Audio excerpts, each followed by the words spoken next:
band which was two purposes really. A was the normal gig circuit, but 3 were tsunami benefit concerts in the actual areas, the worst places actually, which was an experience in itself. And then Taiwan, just because we'd never been to Taiwan before. Yeah, I get asked that quite a lot. They're no different, to be honest. I mean, people are people the world over, you know. I mean, yeah, of course, the response, the type of response will differ from place to place, but then you go once and it's one type of response, you go another time and it's different, so it's never uniform, you know. So, I mean, I just look at people as people that come to the shows. I never really make a differentiation.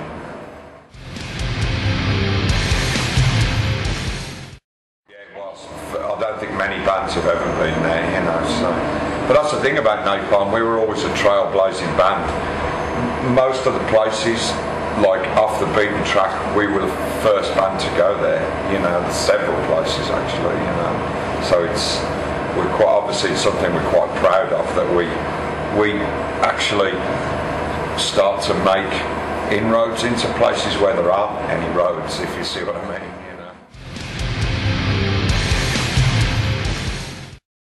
There's tons of places still that we haven't been, you know. I mean, there's parts of the Middle East that we haven't been to, parts of Africa and other places like that. There's actually, I've got a funny story that's kind of directly relates to here.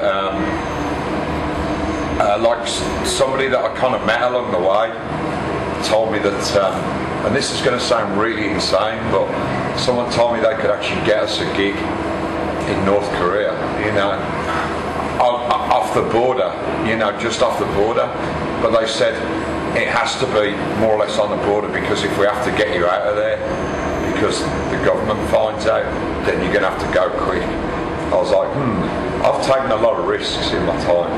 Is that a risk I want to take? I'm not sure, you know. So, but yeah, that was what somebody told us. Whether it's completely true or not, I don't know. But that was what somebody told me, that they had a contact in North Korea who wanted to put a gig on. And I was like, really?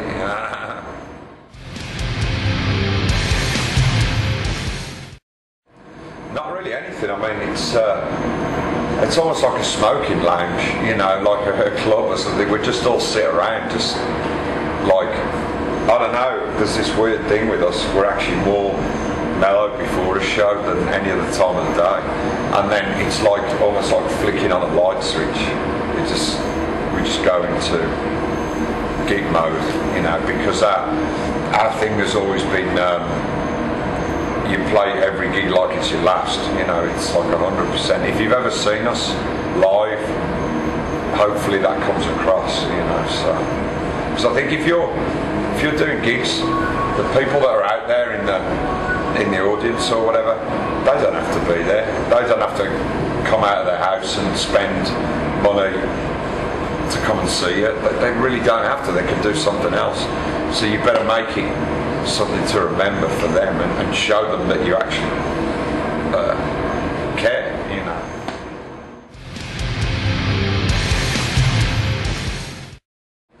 Well, I mean, Napalm actually literally is a like 365 days a year band. I mean, it's not a part-time band. It hasn't been for 20 years. You know, because the bands, what you tend to get with bands that are really active is there's always stuff to do around it, so it's never-ending circle, you know what I mean? We're not a weekend band who just plays weekends. We play all across the year, so there are always things associated with that.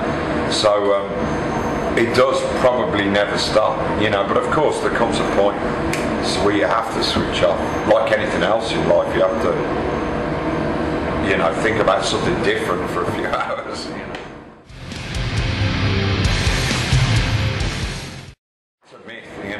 all that stuff's a myth, you know. It's actually, it's pretty I don't want to sort of sound as if I'm, you know, sort of complaining. It's pretty hard work, you know. It's not for everybody. You have to have a certain strength of mind to do it, because there's tons of travelling. I mean, the travelling's great, the seeing places, but it's the hours.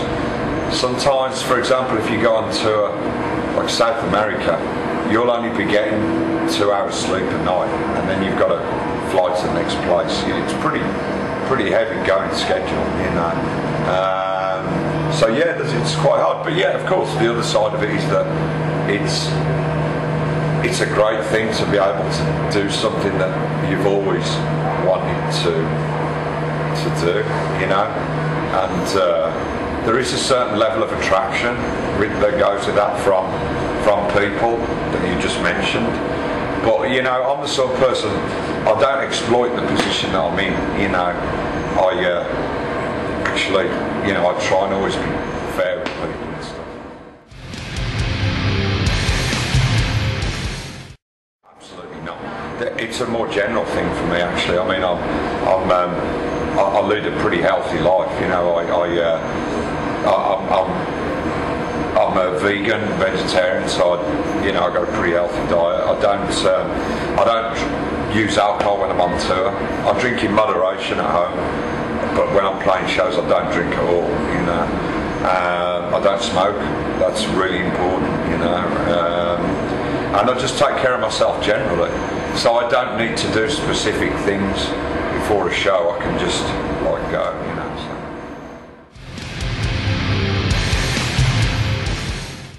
Yeah, it's natural, that's his hair. He has like an afro. He's English, like he has no other like background, like, but he's one of these people that has an Afro-Caribbean hair growth. Don't ask me why, I have no idea, you know, but no, it's natural, you know, so yeah. But he's not, just mention, he's not actually here, Shane, right now. He was sick. He had like a reoccurrence of an old problem. I mean, he's okay, but we made the decision that it wasn't good for him to travel a long way across the world, because he was still kind of sick and in hospital at the time. And of course, if he travelled all the way out here and he got sick out here, wouldn't be a good scenario, you know. So the guy that does our sound, like all year round, he's actually playing bass for us right now, you know.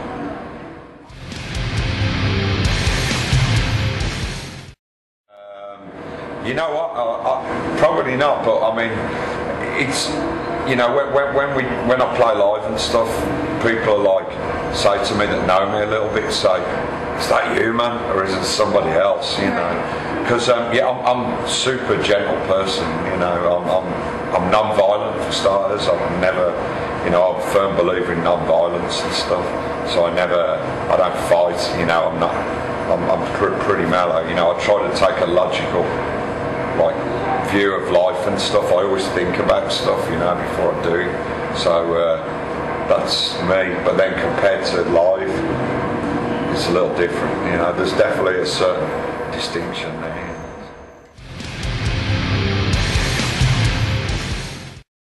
Thanks for your support. I mean, it's the second time for us here. Obviously, now in quite close, you know, succession to the last time.